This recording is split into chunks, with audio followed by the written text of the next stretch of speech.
저는 요즘 이런 생각을 많이 합니다. 즐겁기 위해 사람을 만나지만 필연적으로 서운함도 따라오는구나. 서운함이 드니 그 마음을 해소해보려 대화를 시도하죠. 남자가 바뀔 수 없다는 사실을 알면서도 그걸 포기할 수 없는 여러분은 때론 비통함을 느끼기도 하며 좌절감을 느끼기도 할 겁니다. 그리고 그 모든 것이 내가 매력 없어서인 것 같은 자기의심을 만들어내며 남자가 바뀌지 않는 게 내 탓인 것 같습니다. 만약 내가 정말 괜찮은 사람이었어도 이 남자가 이따위로 행동했을까? 라는 생각이 들 것이며 나도 모르게 나의 매력과 남자의 변화는 비례한다는 원칙을 세우게 돼요. 그리고 내 매력을 입증하기 위해서라도 상대를 바꾸는 걸 멈추지 않으려고 합니다. 남자 인생에도 도움이 될 것이라 자신에게 거짓말까지 치면서 말이죠. 하지만 사실 자신도 속 깊은 내면은 알고 있어요. 내가 뭐 하는 짓거리지 이게 지금?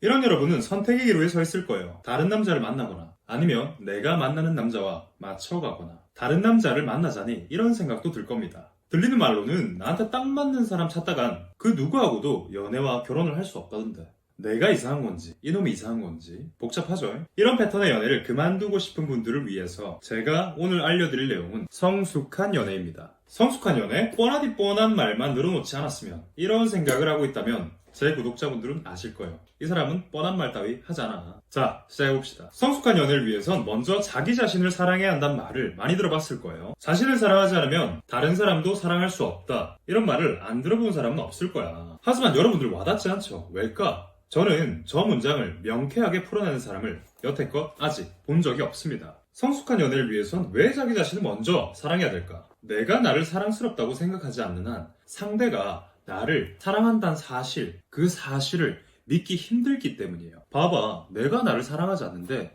저 사람이 나를 사랑한다고? 그 사실을 어떻게 믿을 수 있겠어? 이런 문제가 현실에선 어떻게 적용되는지 한번 예를 들어봅시다. 내가 사랑스럽다고 믿기 힘들다 보니 마음속에선 이런 질문이 계속 떠올라요. 만약 내가 원하는 대로 사랑을 주지 않는 남자에겐 이 사람은 왜 나만큼 표현 안 해주는 거지? 이럴 거면 나 왜 만나는 거야? 반대로 내가 원하는 대로 사랑을 주는 남자에겐 어떤 생각이 드냐? 쟤는 나를 왜 좋아하는 거지? 쟤는 나를 진심으로 좋아하는 거 맞나? 그렇다면 내가 밀어내도 내 옆에 있겠지. 내가 밀어내도 나를 정말 좋아한다면 내 옆에 있을 거잖아. 그게 진정한 사랑 아니야. 그런데 여러분, 밀어내면 밀리는 게 당연한 거예요. 그런 취급을 당해도 내 옆에 있어줄 사람은 내 부모밖에 없는 거예요. 아시겠죠? 보셨듯이 자신을 사랑스럽다고 생각하지 못하니 끊임없이 상대의 사랑 방식을 의심하게 됩니다. 그렇다면 성숙한 연애의 본질은 무엇일까요? 여러분도 눈치채셨을 거예요. 바로 자존감입니다. 연애에서 자존감을 좀 쉽게 설명드리면 이렇습니다. 상대가 내 자리를 파괴하려 들거나 내가 상대 자리를 파괴하려 들 때 그 연애는 점점 이별에 가까워집니다. 내가 사랑스럽지 않다고 믿는 사람은 연애를 위해서 내 자리를 파괴하거나 상대의 자리를 의도치 않게 파괴하려고 해요. 자, 여기서 두 가지 패턴이 나타나는데 상대를 통제하거나 복종시키려는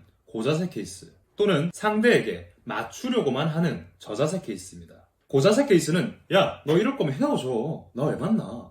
라는 말을 자주 하는데 남자가 조금이라도 마음이 식은 것 같을 때 채찍을 날려 상대방을 불안하게 만들어요. 바로 상대를 복종시키려는 목적이 있는 거죠. 복종, 지배시키려는 마음이 표면적으로는 자존감 높아 보이고 당당한 사람처럼 보입니다. 하지만 그 이면에 저 사람을 지배해서라도 내 옆에 두고 싶은 강한 의존성을 가지고 있는 거죠. 저자세 케이스는 야, 내가 조금 더 잘할게 라는 말을 습관적으로 하는데 나중에는 자신을 갉아먹는지도 모르고 자기 희생만이 정답이라고 생각하죠. 이런 저자세 케이스는 관계는 둘이 하는 것임에도 불구하고 관계에 자기는 존재하지 않습니다. 자신이 부재되어 있는 공허한 관계만이 남아있을 뿐인 거죠. 한없이 맞춰서라도 내 옆에 누군가만 있어주면 된다 라는 생각을 가지고 있어요. 만약 난 사랑받을 만한 가치가 있는 사람이다 라는 믿음을 가지게 되면 상대가 도저히 나와 맞지 않다고 해도 또 어딘가에는 나와 맞는 사람이 있을 거란 희망을 갖게 됩니다. 연애에 대해 불안감, 걱정이 덜어지는 거죠. 여기까지 들었을 때 이런 생각을 하시는 분들도 있을 거예요.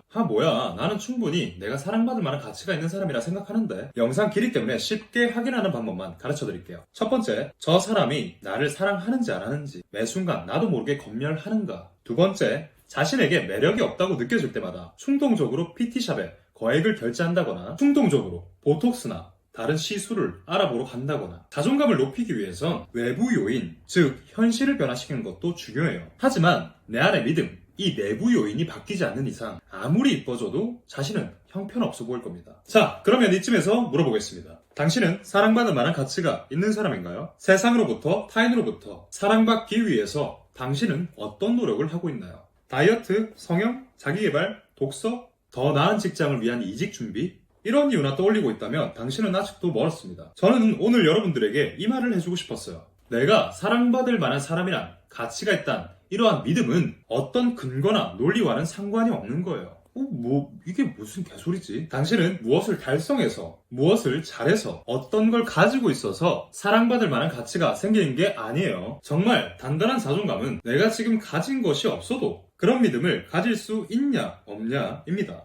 예를 들어, 내가 변호사라서, 의사라서, 아니면 내가 취업을 해서 어떤 조건으로 인해서 자존감이 올라가는 사람이라면 만약 그것이 없을 땐 자존감이 내려갈 겁니다. 내가 가진 것, 소유한 것이 아무것도 없더라도 나 자신은 사랑받을 만한 사람, 괜찮은 사람이란 믿음을 가질 수 있을 때 우리는 이렇게 표현합니다. 저 사람은 단단하고 강인한 사람이구나. 뭔가 닮아가고 싶다. 여기까지 들으신 분들은 이젠 좀 아실 겁니다. 성숙한 연애를 하려면 자존감이 중요하구나. 편안한 연애를 하기 위해선 자존감이 필수적이구나. 자존감과 연애는 깊은 관련이 있음에도 불구하고 대부분 사람들은 너무 먼 이야기라고 생각을 해요. 왜 그러냐? 주변에서 연애 자존감을 제대로 풀어내는 사람을 본 적도 없거니와 그것이 중요하단 걸 어렴풋 알고 있어서 그래요. 세상에는 피할 수 없는 현실이란 것이 있어요. 자존감의 중요성도 그 중에 하나이죠. 여러분은 그것이 중요하지 않다면서 무시하며 쇼핑, 다이어트, 성형 이런 것에만 관심을 가질 수도 있습니다. 하지만 자존감은 인간의 근본적인, 기본적인 욕구예요. 내가 이해하거나 동의하는지 여부에 상관없이 내 인생에 영향을 미치게 됩니다.